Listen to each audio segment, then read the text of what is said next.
السلام علیکم اسٹوڈنٹس، آج ہم میموری کے چیپٹر میں ٹریننگ آف میموری، حافظے کی تربیت اور میجرمنٹ آف میموری یعنی حافظے کی پیمائش کیسے کی جاتی ہے۔ تو پہلے ہم ٹریننگ آف میموری کو ڈسکس کر لیتے ہیں۔ کیا کسی فرد کے حافظے کو بہتر بنایا جا سکتا ہے؟ کیا حافظے کی تربیت ممکن ہے؟ یہ ایسا سوال ہے جس کے جواب سے سبھی کو عموماً طالب علموں اور تعلیم سے متعلق افراد کو خصوصی دلچسپی ہے۔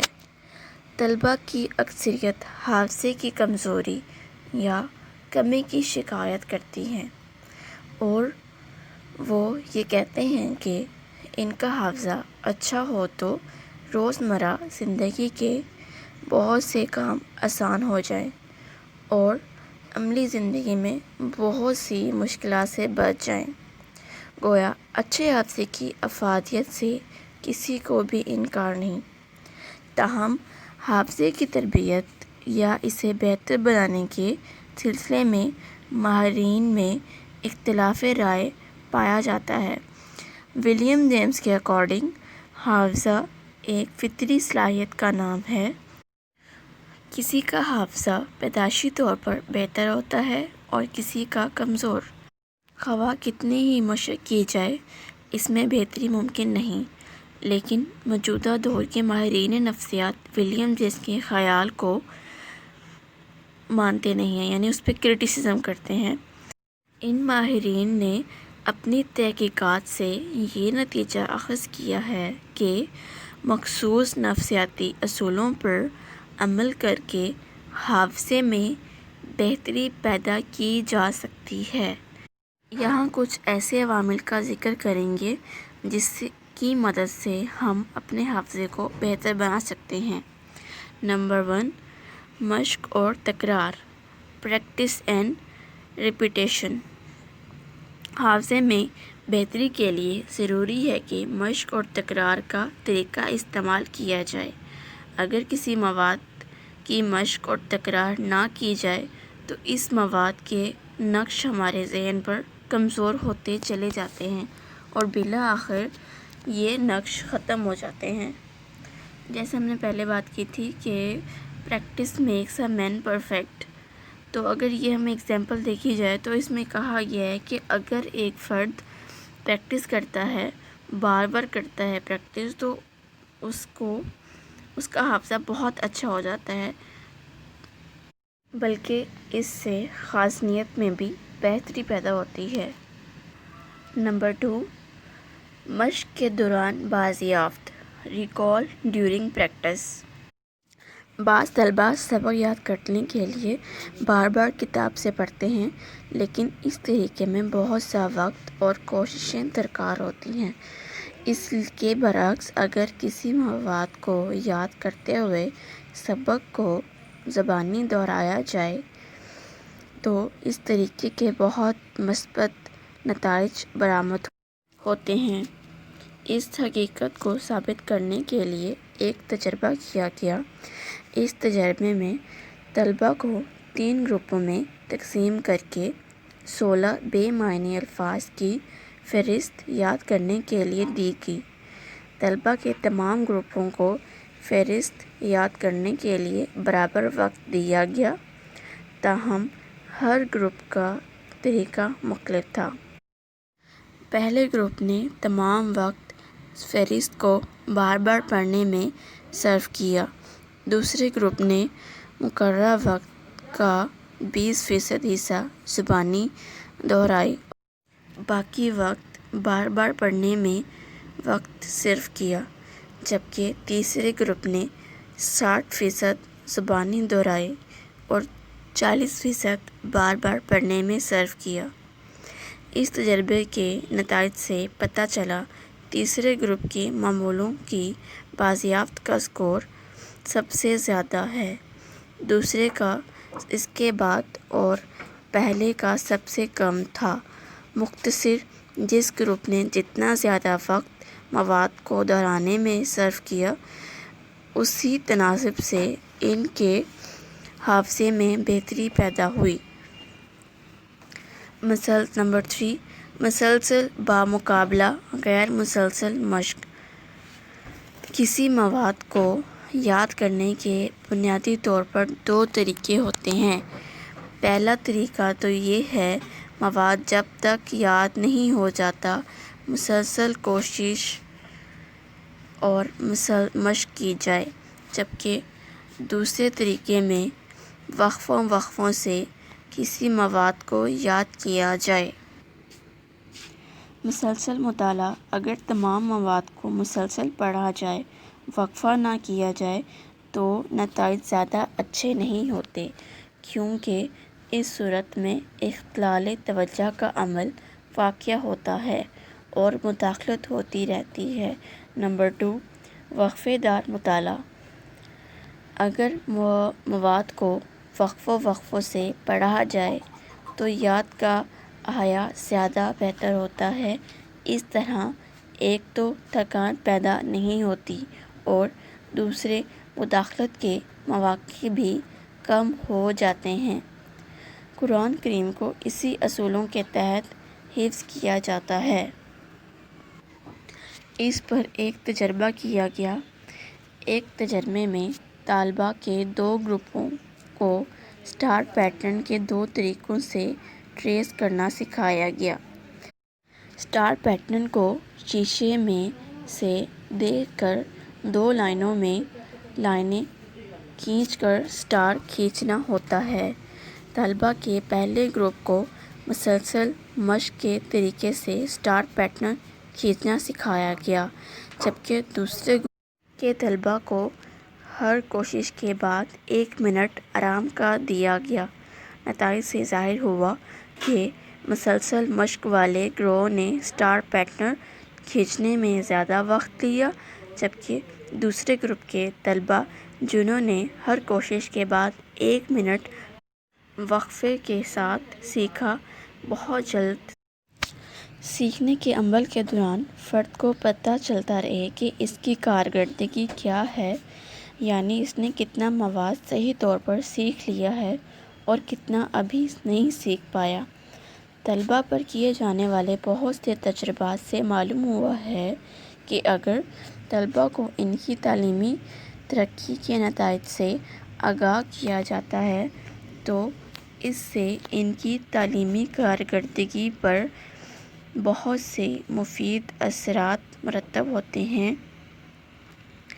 اس لیے طلباء کے ماہانہ ٹیسٹ ان کی کارکردگی کے حوالے سے بہت مفید خیال کیے جاتے ہیں، کیونکہ ان ٹیسٹوں سے طلباء کو اپنی کمزوریوں اور خامیوں کو سمجھنے میں آسانی پیدا ہو جاتی ہے، جس کی وجہ سے وہ آئندہ انہیں درست کرنے کی کوشش کرتے ہیں۔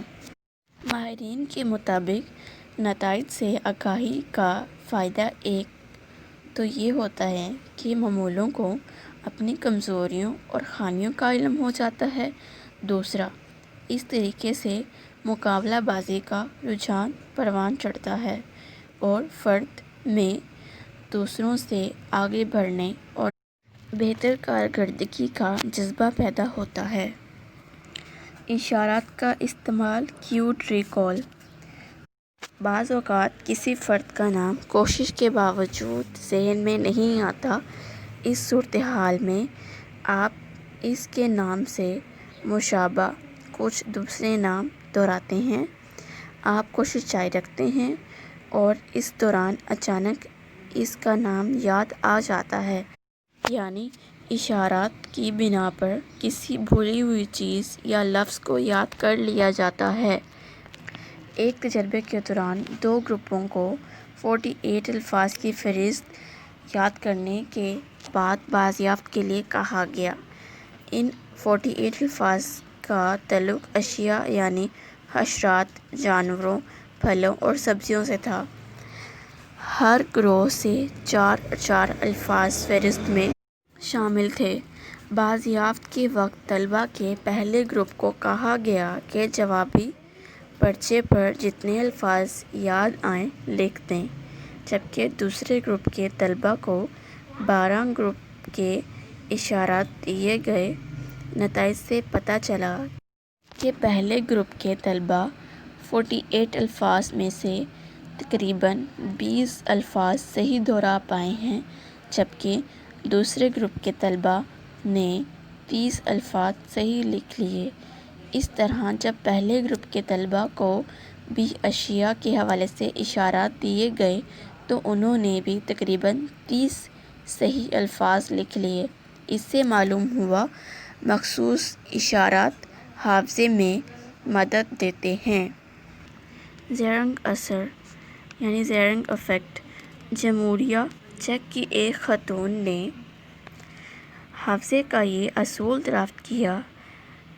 اس اصول کے مطابق کوئی شخص مسئلے کے حل کے لیے لاشعوری طور پر اس وقت تک کوشش کرتا رہتا ہے جب تک مسئلہ حل نہیں ہو جاتا۔ روزمرہ میں کئی بار ایسا ہوتا ہے، ہم کسی واقعے کو بھول چکے ہوتے ہیں اور اچانک ہمیں یاد آ جاتا ہے۔ اس کی وجہ یہ ہے جب تک کوئی کام ادھورا رہتا ہے تو فرد لاشعوری طور پر اس کے لیے سوچتا رہتا ہے اور یہاں تک کہ اس کو مکمل نہیں کر لیتا۔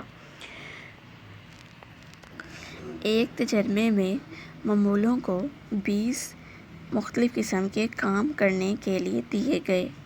ان میں سادہ قسم کے کام مثلاً مٹی کے کھلونے بنانا، بھول بھلیوں کا راستہ تلاش کرنا، ریاضی کے سوالات حل کرنا وغیرہ شامل تھے۔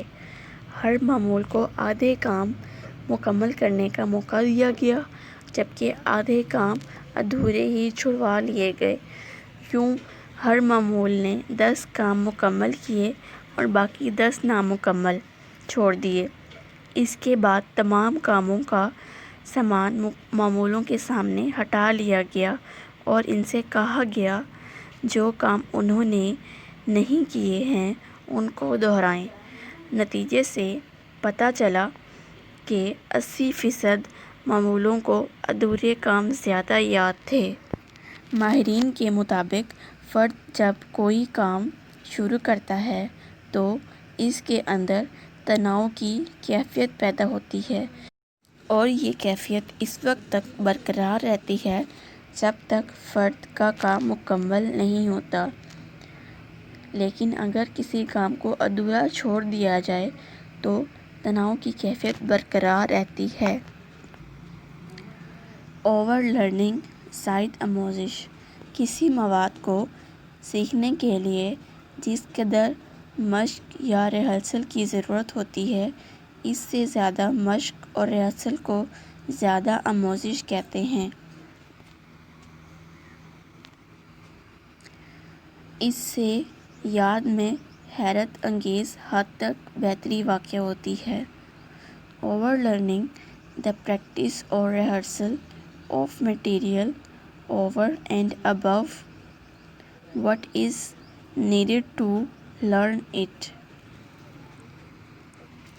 جب ہم کسی مواد کو ایک بار یاد کرنے کے بعد بار بار دہرائیں اور اس کی مشق جاری رکھیں تو یہ عمل زائد آموزش کہلاتا ہے۔ مداخلت کو کم از کم کرنا چاہیے۔ Minimise interference. اس مواد کو ساتھ ساتھ نہیں پڑھنا چاہیے جو ایک دوسرے سے ملتے جلتے ہوں اور ایک دوسرے میں مداخلت کا باعث ہو سکتے ہوں، کیونکہ معکوس فعال مزاحمت اور قبل فعال مزاحمت دونوں یاد پر اثر انداز ہوتے ہیں۔ یاد کو بہتر بنانے کے لیے ان سے بچنا ضروری ہے۔ پڑھنے اور سبق یاد کرنے کے بعد یا تو کچھ عرصے کے لیے آرام کرنا چاہیے یا سو جانا چاہیے اور پھر اسی سرگرمیوں میں مشغول ہو جانا چاہیے جو یاد کیے ہوئے مواد میں مداخلت نہ پیدا کریں بلکہ انہیں روکیں۔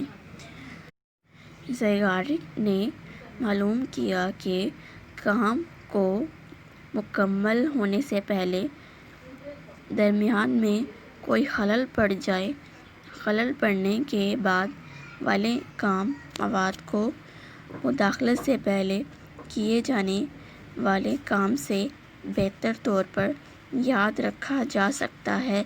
اسے زرنگ کا اصول بھی کہا جاتا ہے۔ صحت کو بہتر بناؤ، امپروو یور ہیلتھ۔ اچھی یاد کے لیے صحت ضروری ہوتی ہے، کیونکہ a healthy boy is a sign of healthy mind, اور اسی حقیقت کے پیش نظر زندہ قومیں بچوں کی صحت پر بھرپور توجہ دیتی ہیں۔ یاد کرنے کی نیت، انٹینشن۔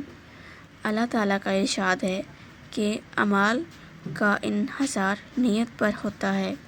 اگر کسی سبق یا مواد کو نیک نیتی اور پختہ ارادے اور یقین کے ساتھ پڑھا جائے تو وہ جلد یاد ہو جاتا ہے اور اسے بہتر طور پر یاد رکھا جا سکتا ہے۔ فرائڈ تو یہاں تک لکھتا ہے کہ ہم بہت سی اشیاء اور ناموں کو اس لیے بھول جاتے ہیں کیونکہ ہم انہیں یاد نہیں رکھنا چاہتے۔ محرک یعنی موٹیویشن۔ موٹیویشن، محرک سے مراد ایسی داخلی کیفیت لی جاتی ہے جو کسی مقصد کے حاصل ہونے تک فرد کے اندر ایک تحریک پیدا رکھتی ہے۔ چنانچہ جب سبق یاد کرنا ہو تو اس کا کوئی نہ کوئی محرک پیش نظر ہونا چاہیے، یعنی اسے یاد کرتے وقت کامیابی سے ایک قسم کا سکون اور راحت محسوس کی جائے، یعنی سکون اور راحت یاد کرنے کو بہتر بنا دیتے ہیں۔ اینڈ دین مناسب رہنمائی یعنی گائیڈنس۔ سیکھنے والے کی اگر شروع میں رہنمائی کر دی جائے تو اس کا سکور بہتر ہوتا ہے اور وہ کم خطائیں سرزد کرتا ہے۔ اس طرح اس میں خود اعتمادی پیدا ہوتی ہے، جس کے نتیجے میں سیکھنے کے عمل کو تیز اور سیکھے ہوئے مواد کو بہتر یاد رکھا جا سکتا ہے۔ آرگنائزیشن آف انفارمیشن، معلومات کی تنظیم۔ ماہرین نے تحقیقاتی طور پر ثابت کیا ہے کہ معلومات کی موزوں تنظیم کر لی جائے تو حافظے کا عمل بہتر ہو جاتا ہے۔ نوٹ لینا، نوٹ ٹیکنگ۔ لیکچر کے نوٹ لیتے وقت چند اصول پیش نظر رکھنے سے نوٹ لینے کی مہارت بڑھ جاتی ہے اور زیادہ مفید نوٹ حاصل کیے جا سکتے ہیں۔ لیکچر کے تمام نکات کو نوٹ کرنے کی کوشش نہیں کرنی چاہیے، بلکہ لیکچر کو پوری توجہ سے سننا چاہیے۔ اہم نکات کو مختصر ترین انداز میں نوٹ کرنا چاہیے اور اس کے متعلق غور و فکر کرنا چاہیے، اور لیکچر ختم ہو جانے کے بعد نوٹس کو غور سے پڑھنا چاہیے تاکہ چھوٹ جانے والی غلطی مسنگ ڈیٹیلز کو شامل کیا جا سکے، اور اگر ایسا نہ کیا جائے تو بہت سی معلومات بھول جاتی ہے۔ چنانچہ نوٹس کو منظم شکل دینا ضروری ہوتا ہے۔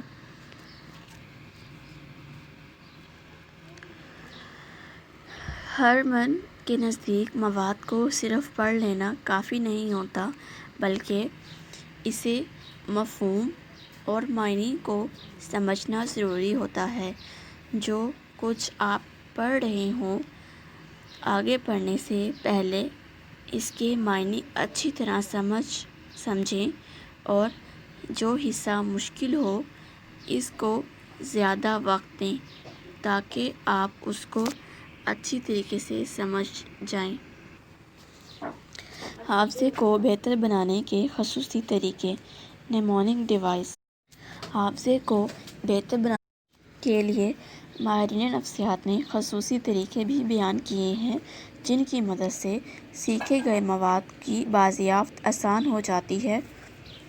مثال کے طور پر ایک دوست کا ٹیلی فون نمبر 26 1965 ہے تو اس نمبر کو 2 حصوں میں یعنی 26 1965 میں تقسیم کر کے حافظے میں آسانی پیدا کر سکتے ہیں۔ مثلاً 26 اس تمام علاقے کے ابتدائی نمبرز ہیں، جبکہ 1965 کو پاک بھارت کی جنگ کے حوالے سے جانا جاتا ہے۔ یوں اس طریقے سے ہم چیزوں کو انڈرسٹینڈ کر سکتے ہیں۔ ایکرونیم حافظے کو بہتر بنانے کا ایک طریقہ ایکرونیم کی تشکیل ہے۔ اس طریقے میں سیکھے جانے والے الفاظ یا ناموں کے پہلے حروف کو ایک نیا لفظ بنایا جاتا ہے جسے ایکرونیم کہتے ہیں۔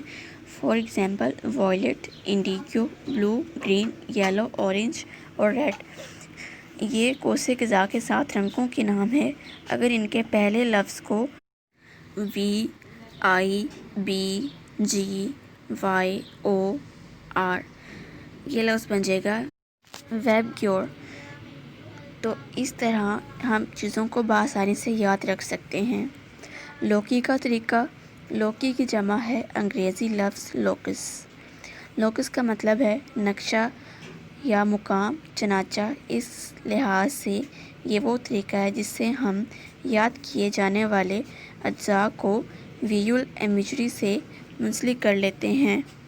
اس طریقے میں نئی یاد کی جانے والی اشیاء یا معلومات کو مانوس جگہوں سے منسلک کر لیتے ہیں۔ مثال کے طور پر آپ روزانہ جس راستے سے گزرتے ہیں اس راستے کی عمارتوں اور دکانوں وغیرہ کا تصور ذہن میں بآسانی لا سکتے ہیں۔ رہنمائی لفظ کا طریقہ، کی ورڈز میتھڈ، اس طریقے میں نئی اشیاء یا الفاظ کو مانوس لفظ یا مواد سے منسلک کر کے انہیں یاد رکھنے کی کوشش کی جاتی ہے۔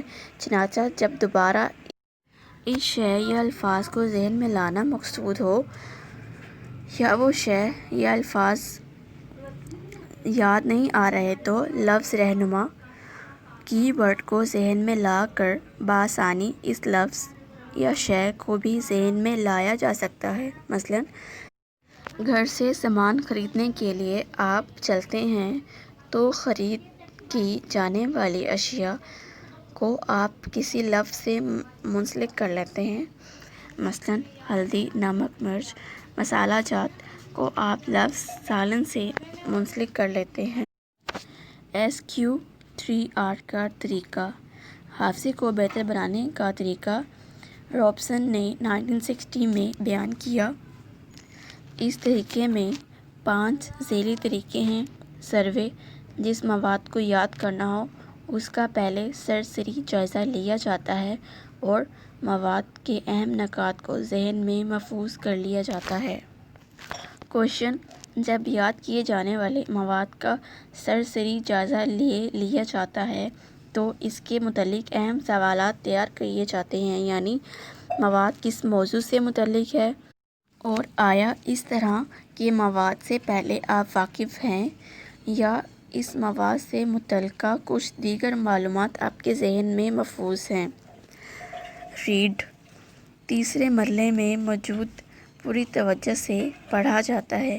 نمبر 4، ریسائٹ، اگر ہو سکے تو اسے قرأت کے ذریعے بھی مواد کو پڑھا جائے۔ نثر کے مقابلے میں نظم اس لیے زیادہ بہتر یاد رہتی ہے کیونکہ اسے قرأت سے پڑھا جاتا ہے۔ اسی طرح ذہین طلبہ نثر یا پیراگراف کو بھی قرأت سے پڑھتے ہیں۔ نمبر 5، ریویو، جب ایک دفعہ سبق یاد ہو جائے تو وقفوں سے اسے دہراتے رہنا چاہیے تاکہ اس کے نقوش ذہن میں واضح رہیں۔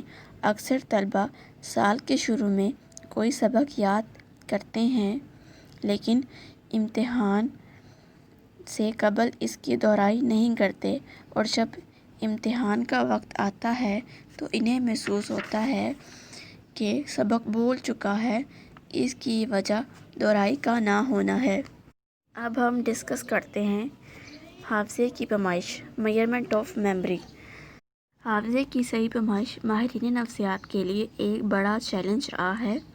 اگرچہ ماہرین نفسیات حافظے کی پیمائش کے لیے کوئی ایسا طریقہ پیمائش بنا نہیں پائے جو حافظے کا 100% درست ریکارڈ بتا سکے، تاہم انڈائریکٹ میتھڈ سے حافظے کی پیمائش کافی حد تک ممکن ہے۔ حافظے کی نمائش کے لیے ماہرین 4 مختلف طریقے استعمال کرتے ہیں: method of recall, method of recognization, method of rearrangement, method of relearning. بازیافت کا اعادہ کا طریقہ یعنی میتھڈ آف ریکال۔ جیسے کہ ہم نے پڑھا تھا بازیافت یعنی ریکال، دوبارہ سے دہرانا سبق کو۔ تو اس طریقے میں پہلے سیکھے گئے مواد کو کچھ وقت گزرنے کے بعد دہرایا جاتا ہے اور جائزہ لیا جاتا ہے کہ سیکھا گیا مواد کس حد تک صحیح یاد ہے یا اس میں فراموشی کا عمل واقع ہو گیا ہے۔ یہ عمل امتحانات کے دوران دیکھنے میں آتا ہے۔ طالب علم سیکھے گئے سوالات دہراتے ہیں جس سے خاصیت کا پتہ چلتا ہے، یعنی طالب علم نے کتنا یاد رکھا ہے۔ اگر کسی سیکھے گئے مواد کے اعادے میں دقت ہو رہی ہے تو اس کا مطلب ہے کہ حافظے میں فراموشی کا عمل واقع ہو گیا ہے۔